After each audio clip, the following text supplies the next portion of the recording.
നാട്ടിലെ കലാകാരന്മാർക്ക് എന്നും പ്രോത്സാഹനം കൊടുത്തിട്ടുള്ള കൈതാരത്തെ മാതൃകാ സംഘടനയായ റെഡ് സ്റ്റാർ ഫൈനാൻസ് സൊസൈറ്റി ഇന്ന് ഞങ്ങൾക്ക് ഒരു വേദി അനുവദിച്ചു തന്നതിൽ റെഡ് സ്റ്റാറിലെ അംഗങ്ങൾക്കും അവരുടെ കുടുംബാംഗങ്ങൾക്കും ആലുവ ആക്ടേഴ്സ് ഗ്രൂപ്പിനുള്ള നന്ദിയും കടപ്പാടും ഈ അവസരത്തിൽ അറിയിച്ചുകൊണ്ട് നിങ്ങളേവരുടെയും അനുഗ്രഹത്തോടെ ഞങ്ങൾ ആരംഭിക്കുന്നു. അനുഗ്രഹിച്ചാലും. മാന്യ പ്രേക്ഷകർ, ആക്ടേഴ്സ് ഗ്രൂപ്പ് അരങ്ങിലെത്തട്ടെ. നാടകത്തെക്കുറിച്ച്, സാധാരണ മനുഷ്യനെക്കുറിച്ചുള്ള അന്വേഷണമാണ് ഈ നാടകം. അനുഗ്രഹിക്കും. പുരുഷഗർഭം.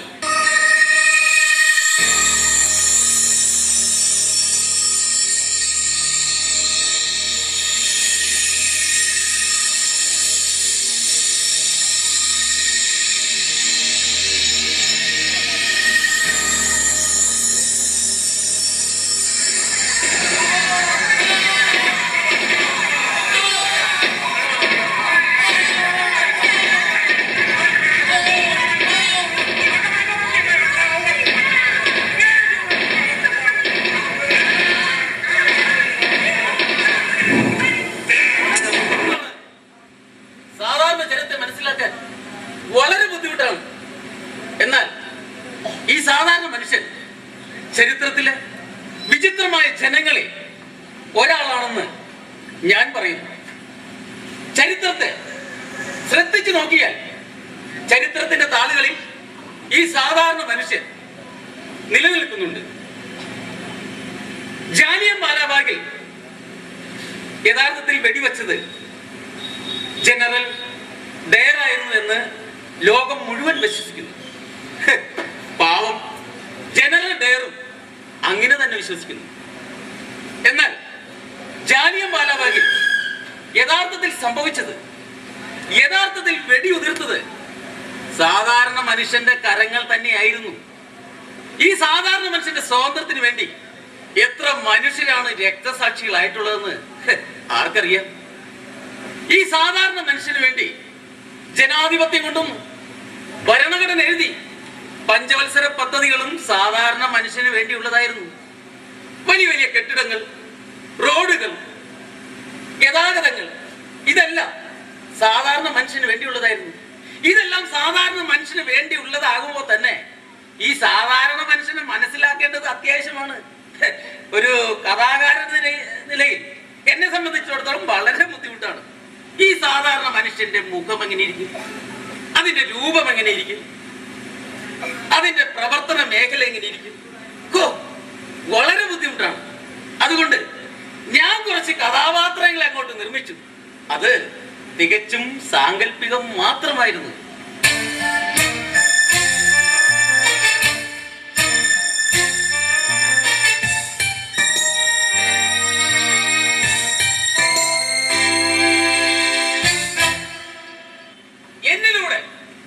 സാധാരണ മനുഷ്യരെ അന്വേഷിച്ചുകൊണ്ടിരിക്കും. നിങ്ങളും നിങ്ങളെ അന്വേഷിച്ചുകൊണ്ടിരിക്കണം. ഈ സാധാരണ മനുഷ്യന്റെ രൂപം എങ്ങനെയിരിക്കും? അതുകൊണ്ട് ഈ സാധാരണ മനുഷ്യന്റെ ചരടുവലി എന്റെ കൈകളിലായിരിക്കും.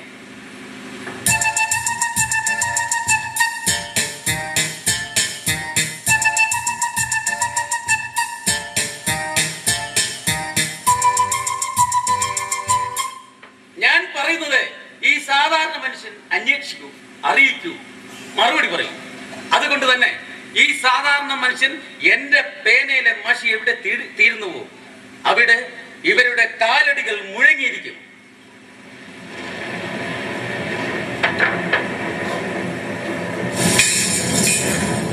എനിക്ക് രക്തം തരും, ജ്വലിക്കുന്ന അഗ്നി തരും. ഈ യജ്ഞത്തിൽ സമയം പിന്നെയും നഷ്ടപ്പെടും. സൂര്യന്റെ കണ്ണാടിയിൽ മനുഷ്യന്റെ ഉദയം കാണേണ്ടി വരും.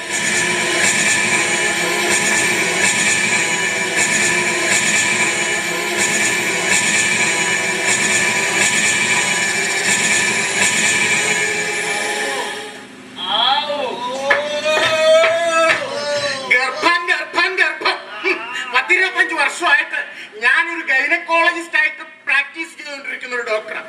പക്ഷെ ഇതുപോലൊരു ഗർഭം എന്റെ ജീവിതത്തിൽ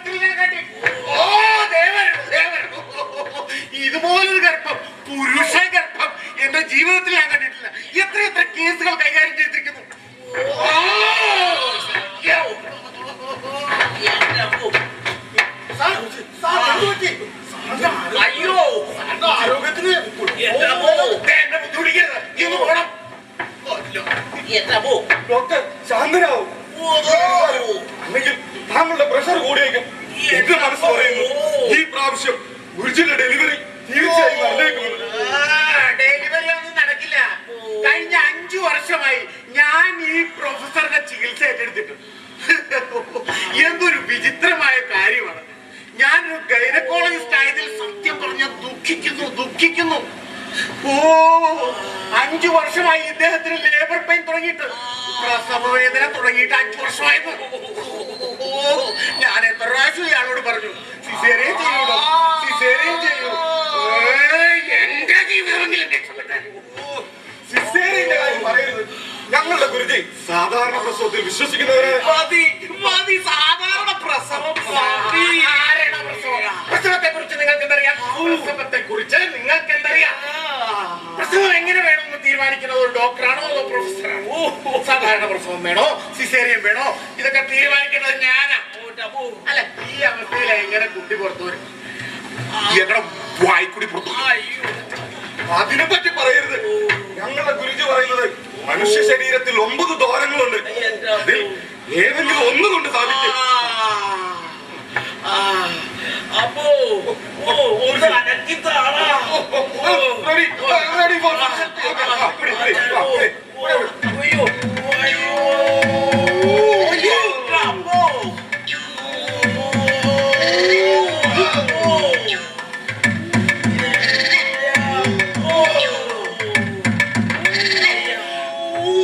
അയ്യോ നടക്കുന്നില്ല.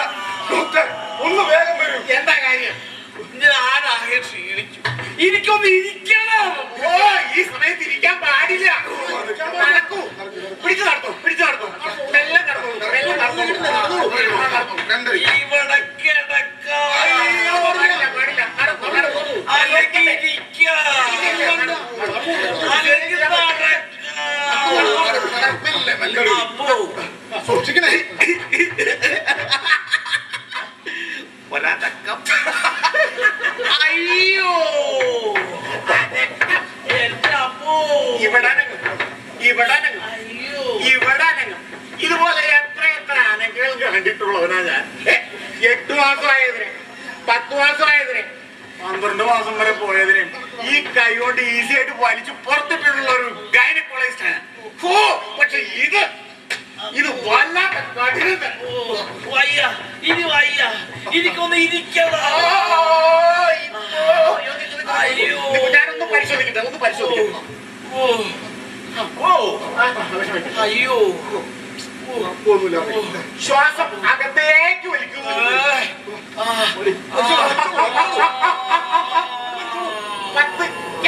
പുറത്തേക്ക് ഒന്നുകൂടി അകത്തേക്ക് വലിക്കുന്നു. ഇനി ഒട്ടും പറ്റില്ല.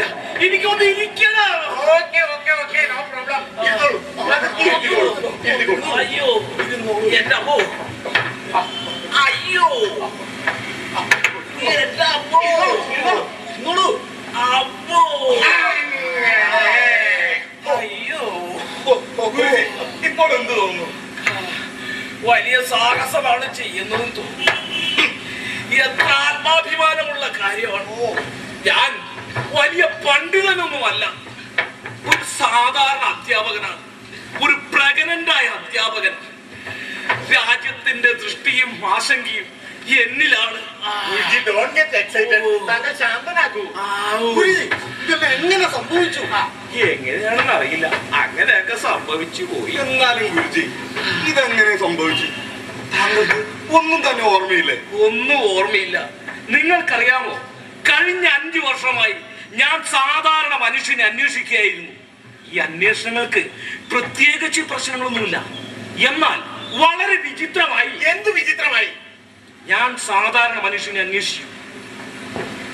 എന്നാൽ സാധാരണ മനുഷ്യൻ എന്റെ മുന്നിൽ തല കുനിച്ചാണ് നിന്നിരുന്നത്. അപ്പോ അയ്യോ ഒരു 5 വർഷമായി സാധാരണ മനുഷ്യനെ അന്വേഷിച്ചുകൊണ്ടിരിക്കുന്നു. ഈ ദേശം മുഴുവൻ സഞ്ചരിച്ചു. ഹിന്ദുസ്ഥാന്റെ ചരിത്രത്തിൽ റിസർച്ച് ചെയ്തു. ഈ സാധാരണ മനുഷ്യൻ ആർക്കു വേണ്ടി സ്വാതന്ത്ര്യത്തിന്റെ സംഘർഷം സൃഷ്ടിച്ചു, ഭരണഘടനയുടെ സ്ട്രക്ചർ ഉണ്ടാക്കി. എന്തെല്ലാം തരത്തിൽ ഊന്നൽ പ്രാപിച്ചു, ഇതിന്റെ എല്ലാം അവസാനം എന്തായി എന്നറിയാൻ ഗുരുജി ആഗ്രഹിച്ചു. എന്നിട്ട് സാധാരണ മനുഷ്യന് കിട്ടിയില്ലേ? സാധാരണ മനുഷ്യനെ ഇത്ര പെട്ടെന്ന് എവിടുന്ന് കിട്ടും? പക്ഷെ സാധാരണ മനുഷ്യനെ എങ്ങനെ ചിന്തിക്കുന്നു, അവന്റെ പെരുമാറ്റം എങ്ങനെ, ഇതൊക്കെ നന്നായി അറിയാമെന്ന് ഗുരുജി എന്നോട് പറഞ്ഞു. ഗുരുജി എന്തു പറഞ്ഞു? അതിപ്പോ പറയാൻ ബുദ്ധിമുട്ടാണ്. ഗുരുജിക്ക് സാധാരണ മനുഷ്യനെ പറ്റിയുള്ള അറിവുകളും ചിന്തകളും ഇപ്പോൾ ചിന്തിക്കാൻ വേണ്ടി മാത്രമുള്ളതായിരുന്നില്ല. ആ ചിന്തകൾ ഒരു സാധാരണ മനുഷ്യന്റെ രൂപം പ്രാപിച്ചു കഴിഞ്ഞു. ഗുരുജിയുടെ ഗർഭത്തിൽ ആ ചിന്ത ഇങ്ങനെ വ്യാപിച്ചു കൊണ്ടിരിക്കുന്നു. ഒരു രൂപം ഉടലെടുക്കുകയാണ്. ഹിന്ദുസ്ഥാനിലെ സാധാരണ മനുഷ്യൻ രൂപം പ്രാപിച്ചു കഴിഞ്ഞു. ഈ ചിന്തയുടെ മനുഷ്യരൂപം എങ്ങനെയാണ്? പക്ഷെ ഒന്ന് നിശ്ചയമാണ്, ഒരു ചിന്ത രൂപം പ്രാപിക്കുക സ്വാതന്ത്ര്യത്തിന് ശേഷം ആദ്യമായി ഒരു രൂപം ഉടലെടുക്കുകയാണ്. സഹിക്കാൻ പറ്റൂല.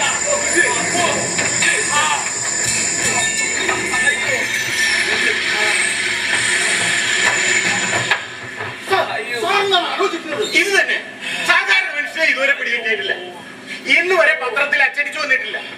TV ചാനലുകളിൽ ഈ രാഷ്ട്രീയ നിരീക്ഷകർ കൂലങ്കുഷമായി ഇതിനെപ്പറ്റി ചർച്ചയും നടത്തിയിട്ടില്ല. താങ്കളും കണ്ടിട്ടില്ലല്ലോ? ഞാൻ കണ്ടിട്ടില്ല. ഇതുവരെ പിടികിട്ടിയിട്ടില്ല. മനുഷ്യന്റെ മുഖം എവിടെയാണ്? വെറും മുഖം മൂടിയാണ്. അതും ഒന്നല്ല, അനേകം. സാധാരണ മനുഷ്യൻ ഒന്നല്ല, പല രൂപങ്ങളായിട്ടാണ്. സാധാരണ മനുഷ്യൻ എന്താണ്, എങ്ങനെയാണ്? ഒരുപക്ഷെ ഞാൻ കണ്ടിട്ടുണ്ട് ഈ സാധാരണ മനുഷ്യനെ. നീ എവിടെ കണ്ടിട്ടുണ്ട്? അവിടെ അന്ന് കാർഗിൽ യുദ്ധം നടന്നുകൊണ്ടിരുന്നപ്പോൾ പാവപ്പെട്ട പട്ടാളക്കാർ വെടിയേറ്റ് മരിച്ചു വീണപ്പോൾ ടിവിയിൽ ക്രിക്കറ്റ് കളി കണ്ടുകൊണ്ടിരിക്കുകയായിരുന്നു ഈ സാധാരണക്കാർ. ഇത്രമാത്രം വീട്ടിൽ പട്ടിയെ ഓമനിച്ച് വളർത്തും, പക്ഷേ വൃദ്ധരായ അച്ഛനമ്മമാരെ തിരിഞ്ഞു നോക്കില്ല. ഞാൻ തിരിച്ചറിഞ്ഞു. എന്ത് തിരിച്ചറിഞ്ഞു? എനിക്ക് മനസ്സിലായി. ഇത് മനസ്സിലായി. ആരെ തിരിച്ചറിഞ്ഞു? തുറന്നു പറയൂ. ഞാൻ കേട്ടിട്ടുണ്ട് സാധാരണ മനുഷ്യനെ. അവനിവിടെ എല്ലാം ഉണ്ട്. നീ എവിടെയാണ് കണ്ടത്? അവൻ രൂപം എങ്ങനെയാണ്? കാണുമ്പോൾ എങ്ങനെയാണ്? അഴുകന്റെ കണ്ണുകൾ ധരിച്ചിരിക്കുന്നു, മനുഷ്യന്റെ മാംസം പുതച്ചിരിക്കുന്നു. അയ്യോ, തീക്ഷ്ണമായ കൈകൾ കൊണ്ട് മനുഷ്യന്റെ മാംസം ഭക്ഷിക്കുന്നു. തീക്ഷ്ണമായ കൈകൾ കൊണ്ട് മനുഷ്യന്റെ മാംസം ഭക്ഷിക്കുന്നു. തീക്ഷ്ണമായ കൈകൾ കൊണ്ട് മനുഷ്യന്റെ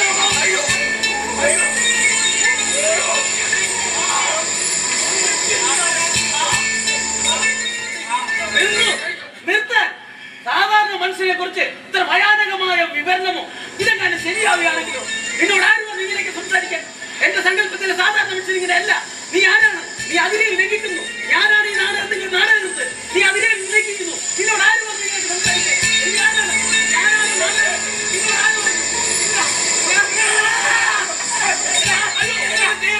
ഞാൻ നാടകത്താണ്.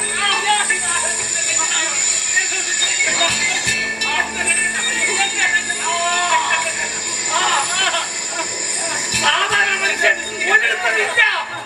ഇത് ഈ നാടകത്തിന്റെ എഴുത്തുകാരനാണ്. മടുത്തു നോക്കിയാൽ എഴുത്തുകാരനെ തിരിച്ചറിയുമോ? തീർച്ചയായും എഴുത്തുകാരന്റെ ശരീരത്തിൽ നിന്നും ചിന്തയുടെ ദുർഗന്ധം വരും. ആരാണ് എഴുത്തുകാരൻ? ആരാണ് എഴുതുന്നത്? വെറും എഴുത്തു മാത്രം. സമൂഹത്തിൽ സ്ത്രീകൾ കത്തുമ്പോൾ ആരും കരുത്തുന്നില്ല. ആയിരക്കണക്കിന് രക്തസാക്ഷികൾ കാണും കാശ്മീരിൽ. അവർ കാവിതാക്കളെ മാത്രം സ്നേഹിക്കുന്നു. നീയൊക്കെപ്പോഴും ജീവിച്ചിരിക്കുന്നു. ഇതെങ്ങനെ സംഭവിച്ചു? ഇതെല്ലാം എന്റെ വെറും ഒരു ഇമാജിനേഷൻ മാത്രമായിരുന്നു. ഓ, നീയൊക്കെ ഇപ്പോഴും ഉണ്ടോ? ഇവിടെ എന്തൊക്കെയാണ് സംഭവിക്കുന്നത്? ഇവിടെ ആരെങ്കിലും ഉണ്ടോ? ഇവിടെ ആരുമില്ല. ആരാണ് നിങ്ങൾ? നിങ്ങൾ എന്താണ് ഇവിടെ കാട്ടിക്കൊടുക്കുക? ഈ നാടകം എവിടെ വരെ കൊണ്ടെത്തിക്കാനാണ് നിങ്ങളുടെ ഉദ്ദേശം? കഴിഞ്ഞ 5 വർഷമായി ഒരു സാധാരണ മനുഷ്യന്റെ വലയിൽ തടവിലാണ് ഞാൻ. നിന്നേക്കാൾ നാണമില്ലാത്തവനായി വേറെ ആരുണ്ട് ഈ ലോകത്ത്? ഒരു സാധാരണ മനുഷ്യന് വേണ്ടി എന്നെ നീ പ്രഗ്നന്റ് ആക്കി, അതും ഒരു പുരുഷനെ. 5 വർഷം. ഇത് എങ്ങനെയുള്ള കണക്കാണ്? ഇത് ഒരു സാധാരണക്കാരന്റെ മുഖമാണ്. സാധ്യത എന്താണ്? വല്ലതും അറിയുമോ നിങ്ങൾക്ക്? നമ്മുടെ നമ്മുടെ ചരിത്രം തുറന്നു നോക്കും. ചരിത്രത്തിന്റെ ഈ ഓരോ പേജിലും ഈ രാജ്യത്തിന്റെ ഒഴുകി വരുന്ന രക്തങ്ങളാണ്. ആ ഒഴുകി വരുന്ന രക്തം വലിച്ചെടുത്ത് ജീവിക്കുന്നവരാണ് ഈ സാധാരണക്കാരൻ. അയ്യോ, ഇന്നൊരു ചിന്ത ജനിക്കും. ഒരു ചിന്ത, അത് അതിന്റെ എല്ലാ കൈകളോടുകൂടി രൂപം പ്രാപിക്കും. ഇന്ന് അശ്വത്ഥാത്മാവ് പോലും മാറി നിൽക്കേണ്ടതിന് വരും. അല്ലയോ ഭയാനകമായ മുഖമേ, ഇന്ന് സത്യം ജയിക്കേണ്ടി വരും.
നിങ്ങളെന്നെ മറന്നുപോയോ?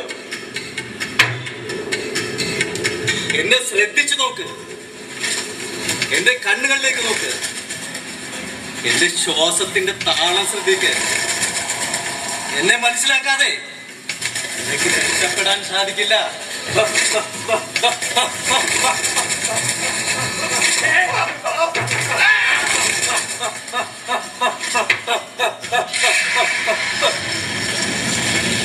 ഞാൻ വെറും ഒരു കോഴിയാണെങ്കിൽ നിങ്ങൾ എന്തിനാ ഭയപ്പെടുന്നത്?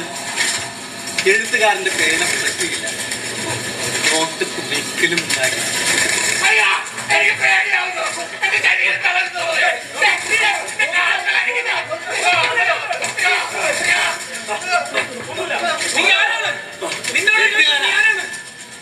എഴുത്തുകാരാ, നിന്റെ പേനയുടെ മൂർച്ച എവിടെ നഷ്ടപ്പെട്ടു? ഇവിടെ ജനങ്ങളുടെ ഉറക്ക് മാറത്തിലാണ് തോന്നുന്നത്. ആരുടെയും കമ്പനിയുടെ ശബ്ദം പോലും കേൾക്കുന്നില്ല. എല്ലാവരും അവരവരുടെ സ്വപ്നങ്ങൾ വളർത്തുകയാണെന്ന് തോന്നുന്നു.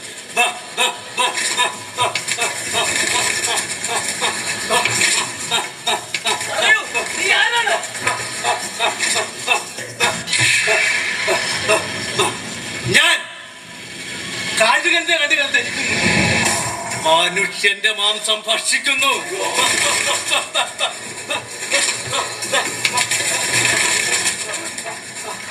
ഈ സാധാരണ മനുഷ്യനാണോ? ഞാൻ ആർക്കു വേണ്ടി ആശയം സൃഷ്ടിച്ചു? അവനാണോ നീ?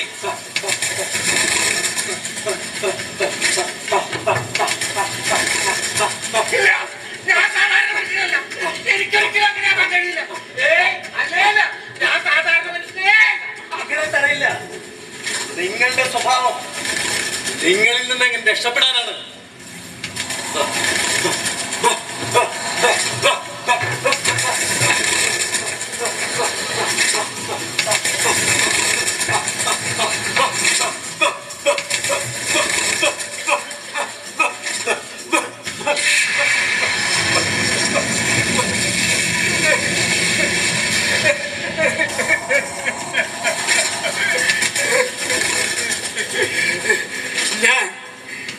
ഞാനാണ് ശപിക്കപ്പെട്ട സാധാരണ. ഞാനിന്നും ചരിത്രത്തിന്റെ താളുകൾ എത്തി നോക്കാറ്. എനിക്ക് മരണമില്ല, അശ്വത്ഥാമാവില്ല, എനിക്ക് ഭരിക്കാനറിയില്ല. ബ്രിട്ടീഷുകാർ ഈ രാജ്യത്ത് അതിക്രമങ്ങൾ നടത്തിയ സമയത്ത് പോലും ഞാനിവിടെ ഉണ്ടായിരുന്നു. ആ സമയത്ത് നിർവികാരനായി ഞാൻ നോക്കിയിരുന്നു. മുഗളന്മാരുടെ അതിക്രമങ്ങൾ ഞാൻ സഹിച്ചു, അടിമത്തവും സഹിച്ചു.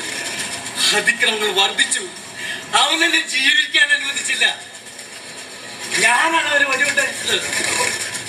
എനിക്ക് മരണമില്ല. ഞാനാണ് അമ്മയുടെ ഗർഭപാത്രത്തിൽ നിന്ന് ജനിച്ചത്. അവരെ വൃദ്ധാശ്രമത്തിലേക്ക് തള്ളിവിട്ടത് ഞാൻ തന്നെയാണ്. എനിക്ക് മരണമില്ല.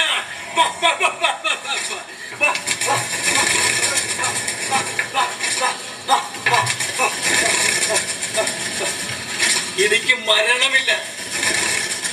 ഞാൻ എല്ലായിടത്തുമുണ്ട്. എന്റെ ഞരമ്പുകൾ വിഷം നിറഞ്ഞതാണ്. കൈകൾ രക്തം പുരണ്ടതുണ്ട്.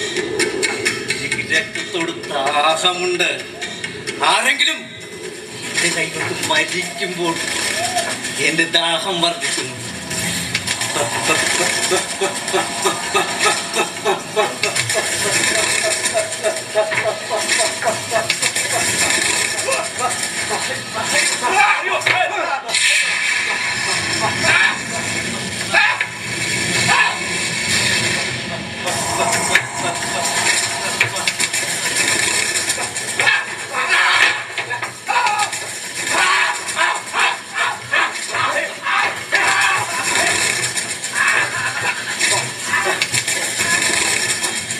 ഒരു ഭ്രൂണത്തിന്റെ തല ജനിക്കുമ്പോൾ എന്നിൽ ഉന്മാദം വർദ്ധിക്കുന്നു.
ഞാൻ സ്വപ്നം കണ്ട സാധാരണ മനുഷ്യരിങ്ങനെയല്ല.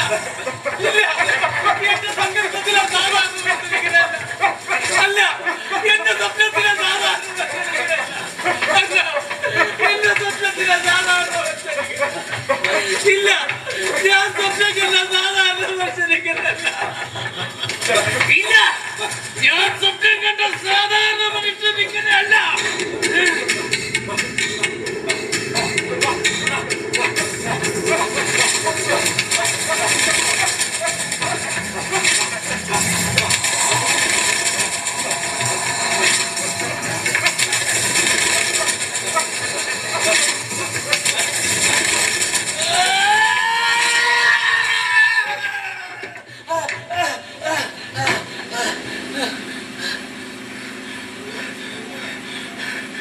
ഞാൻ സ്വപ്നം കണ്ട സാധാരണ മനുഷ്യനിങ്ങനെയല്ല.